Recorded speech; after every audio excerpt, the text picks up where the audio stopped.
Hi, my name's Byron Martin here at Logis, and today we're going to be talking about cinnamon, the spice. The cinnamon, or Cinnamomum zeylanicum, the true cinnamon, is a native of Sri Lanka and South India. It's a tropical shrub or tropical tree, and it's the bark of the tree that is actually used for the spice.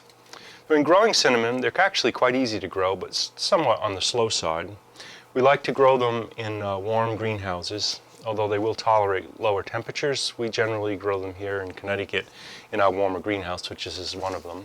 This is our mother plant right here, and you can see the broad shiny leaves. It's very attractive, and in its new growth it has these bronze leaves that come out, and they initially come out as a red, so they form this beautiful red color to them.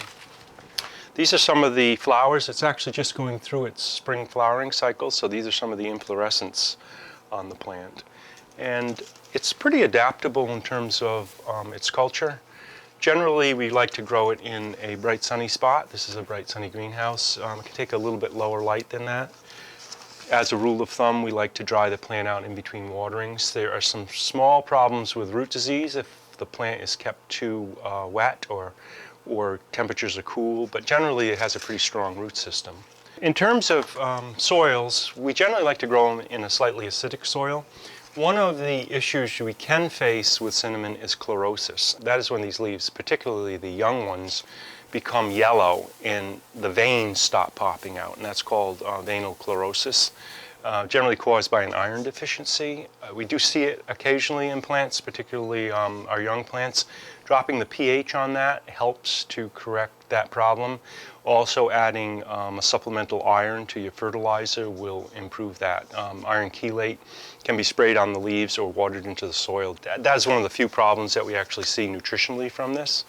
Generally, if your fertilizer is balanced and has some micronutrients, that's a good beginning. And then, of course, taking care that the plant is grown in warmer conditions. That's 60, maybe 65 degree night temperature and above will help mitigate that also. So the way the plant is cultured is, at least commercially, is these plants are grown up, they form a fairly large tree, and then they're cut off at the base. And out of that come the suckers. And it's those suckers, which are fairly good sized caliber, that they harvest the bark off of. So if we take a stem like this, it's this outside bark that actually creates the cinnamon. And if you scrape it and smell it, it's terrifically aromatic. And so the cinnamon actually would be the peeling of this outside bark from the tree. There you go, there's a piece of the bark. This bark, which is actually some of the older, thicker wood, would be dried and then ground into your cinnamon. And if you actually dried this, even this little green piece here, you'll actually get the aromatic cinnamon out of it. So there's a little bit of information today on cinnamon. It's a wonderful plant to grow, beautiful plant in terms of its foliage. And when you get a larger plant, you can scrape some of the bark and use it in your cooking.